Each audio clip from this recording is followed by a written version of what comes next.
Hey, welcome to HoopSpeak Live. I'm Beckley Mason with Ethan Sherwood Strauss. Not pictured and not with us today is Zach Harper, who, and this I'm told is not a joke, is covering an octopus naming ceremony at a mall in Minneapolis. I think they might be naming it Kevin Love or something. Maybe someone in the chat can inform us as to exactly what's going on there. I refuse to look it up, but that is why Zach is not here. Octopus naming ceremony. But that's okay because we've got an awesome show today with our man Bruce Arthur, who's he's big in Canada and on Twitter and just about everywhere else, and he's got some really great insights on the Raptors, who are a really interesting team, and Kobe. I think he's got some thoughts on the self-mythologization. That's a word that I am going to really force down everyone's throats in this episode of Kobe. And, so what have you been up to this weekend? I was at Sloan, just rubbing elbows with the stat geeks.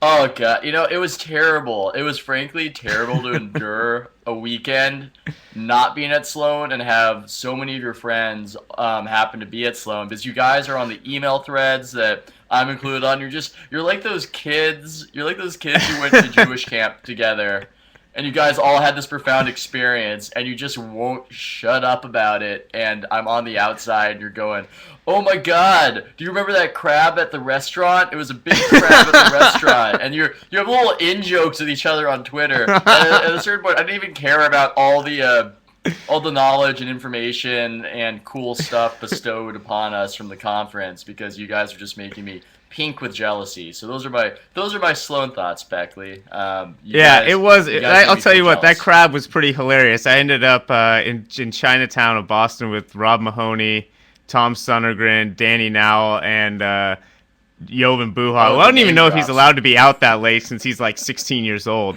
But we ended up at a place that we thought was still serving alcohol, and they were not to the gringos in the front room, but they had a crab that looked like it had been eating all the other crabs in the tank for about 15 years. Guess you had to be there. The other thing that happened that was funny at Sloan was they had a Pop-A-Shot, and Mahoney murdered me in Pop-A-Shot, but we were practicing, we were having a round, and I did really poorly and to be like a joke. Oh, I'm so mad, but I'm really mad. They had this thing on the front of the Pop-A-Shot, which is like a metal bar. I don't know what it would be there for. It's pretty low, but it looks like, the stuff that's in the handicap stall of the bathroom, so you can help yourself get up and down. So I grabbed that and fake shake it, except for it's attached to the whole front of the Pop-A-Shot, which isn't really hooked on to the whole machine. And I ended up first going back on my butt, immediately on the ground in the slow center. But also I yanked the front of the Pop-A-Shot clear off. And so after that, it didn't record misses. And that was a big part of how all the points were recorded. It was the second round, it was based on what percentage of shots you made. So after that, it was basically the steroid era of Pop-A-Shot. I do, apparently. And I got out of that room immediately. I was looking around at their cameras. Okay, I'm out of here. Oh my God, I would sweat through my shirt. I don't think I could endure the humiliation of ruining a Pop-A-Shot.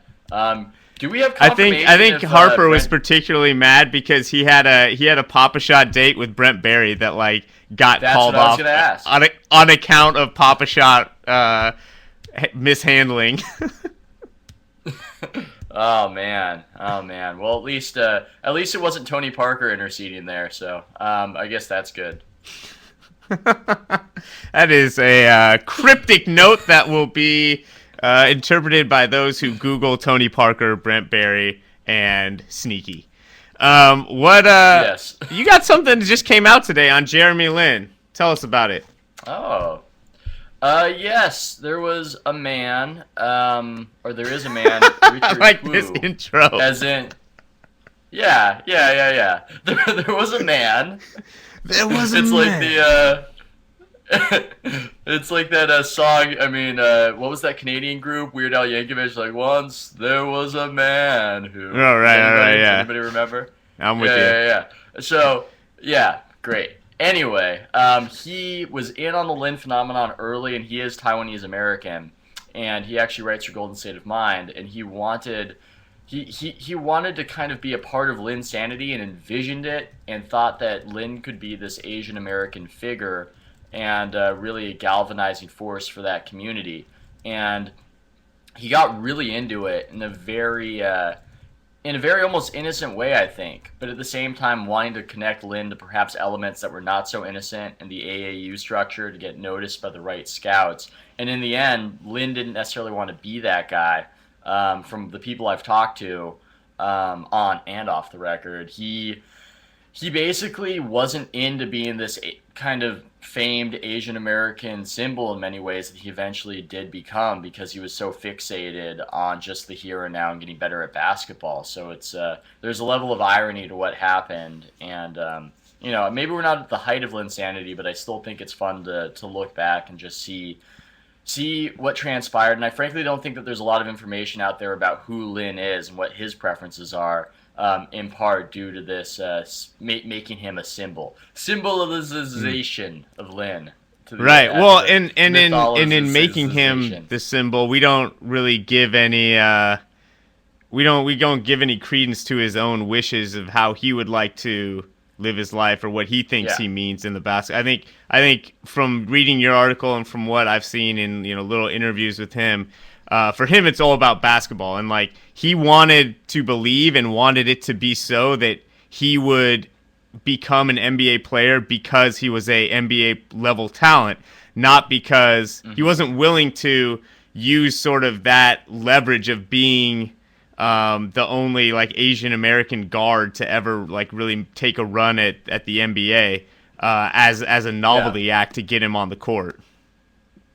Yeah, and I think he understands his significance right now, and now he does things with Yao Ming. He's gone to Taiwan. I think from what I heard, he was reluctant to do so, to go over. It was either Taiwan or China with Yao, but I think he's embraced that a little bit more recently. But from what I've heard from the people I've talked to, and I didn't talk to Lin much beyond a series of text messages that led me to Nick's PR eventually. But he is a very compartmentalized guy in terms of what he wants to focus on, and he's really big on just, I want to focus on this, and I'm going to put all my focus into it. I think that in part is why his relationship with Richard Twu, the guy profiled in my piece, frayed, because Rich was so into giving advice and so into wanting Lin to be something that it became a distraction, and Jeremy Lin just can't have distraction. So I think that's a major component in his personality, as I understand it.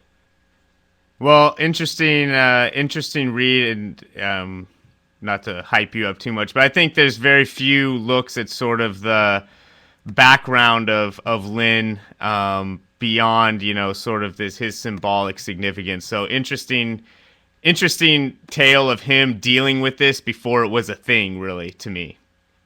Yeah.